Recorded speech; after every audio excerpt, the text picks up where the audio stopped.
स्वदेश लाइव के सुबह सवेरे कार्यक्रम में आप सभी दर्शकों का बहुत स्वागत है। बिहार की राजनीति में चिराग पासवान की पार्टी ऐसी पार्टी है जिसकी चर्चा देश भर में सबसे ज़्यादा होती है, क्योंकि ये वही चिराग पासवान हैं जिन्होंने 2020 से लेकर अब तक जो मेहनत किया है, जिस मेहनत के बदौलत अपने पार्टी को खड़ा कर दिया, अपने पार्टी को ऐसा बना दिया कि आज देश भर में इनकी चर्चा खूब हो रही है। और चिराग पासवान के 5 सांसद नरेंद्र मोदी के लिए कितना महत्वपूर्ण है, इस बात से अंदाज़ा आप तभी लगा सकते हैं जब 2024 लोकसभा चुनाव में नरेंद्र मोदी शांभवी चौधरी के लिए प्रचार प्रसार करने बिहार पहुंचे हुए थे और उन्होंने यहाँ पर पहुंचकर ये दर्शा दिया कि शांभवी उनकी बेटी है। चिराग पासवान भी अपने बहन के दर्जा के रूप में शांभवी चौधरी को देते हैं, लेकिन सवाल यहाँ ये उठता है कि उनकी पार्टी आखिर कब तक चलेगी। एक तरफ उनकी पार्टी और उनके आने वाले 2025 के विधानसभा चुनाव को लेकर के तैयारी चल रही है, चिराग पासवान के संसदीय दल की बैठक चल रही है पार्टी के अंदर, तो दूसरी तरफ चिराग पासवान के पार्टी को लगातार कमज़ोर करने की साजिश अंदर ही अंदर किया जा रहा है। चाहे वो चाचा पशुपति पारस ही क्यों ना हो। पशुपति पारस क्या वाकई में चिराग पासवान के बढ़ते कद को नहीं देखना चाहते हैं? आज चिराग पासवान की पार्टी जो इतनी मजबूत है, जो इतना संगठन उनका मजबूत है, उसके पीछे की वजह यह है कि चिराग पासवान 2020 से लेकर अब तक लगातार मेहनत किए हैं। कोई भी ऐसा दिन नहीं जब चिराग पासवान ग्राउंड जीरो पर उतरकर अपने लोगों से न मिलते हों। लेकिन चिराग पासवान की पार्टी को आखिरकार कौन तोड़ सकता है?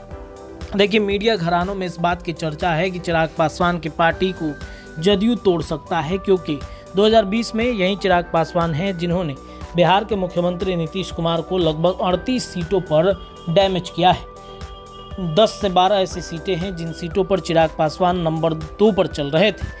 यानी कि चिराग पासवान के लोकप्रियता का इसी बात से अंदाज़ा लगाया जा सकता है कि लगभग 12 ऐसी सीटें हैं 2020 की जिस पर जदयू दूसरे नंबर पर रही, माफ़ कीजिएगा, एलजेपी दूसरे नंबर पर रही और नीतीश कुमार की पार्टी नंबर 1 पर रही है। यानी कि लड़ाई 2020 में जदयू वर्सेस एलजेपी हो गया। चिराग पासवान की वजह से नीतीश कुमार के लगभग 30 से 32 सीटें डैमेज हुई हैं और इस वजह से नीतीश कुमार 2020 विधानसभा चुनाव में 43 सीटों पर आकर टिक गए थे। और जब ये चुनाव नीतीश कुमार जीत गए, मुख्यमंत्री बन गए, तब उन्होंने एक बयान दिया कि इस चुनाव में पता ही नहीं चला कि कौन दोस्त है और कौन दुश्मन है, जिसके बाद से सबने ये इशारा कर दिया कि ये बातें चिराग पासवान पे ही कही जा रही हैं। अब वक्त बदल गया, समय बदल गया, 2024 लोकसभा चुनाव आता है, चिराग पासवान और नीतीश कुमार एक हो जाते हैं, सारी दूरियां, सारी दुश्मनी ख़त्म हो जाती हैं। और ये दूरियां, दुश्मनी ख़त्म करने वाले कौन हैं? नीतीश कुमार के बेहद करीबियों में से एक मंत्री अशोक चौधरी। अशोक चौधरी ने जिस तरीके से चिराग पासवान की पार्टी के अंदर अपनी बेटी शांभवी को टिकट दिलाया और शांभवी समस्तीपुर से इस वक्त सांसद भी बन गई, तो हर किसी की निगाहें अब चिराग पासवान की पार्टी पर टिकी है कि क्या अशोक चौधरी के माध्यम से एलजेपी में टूट कराई जा सकती है।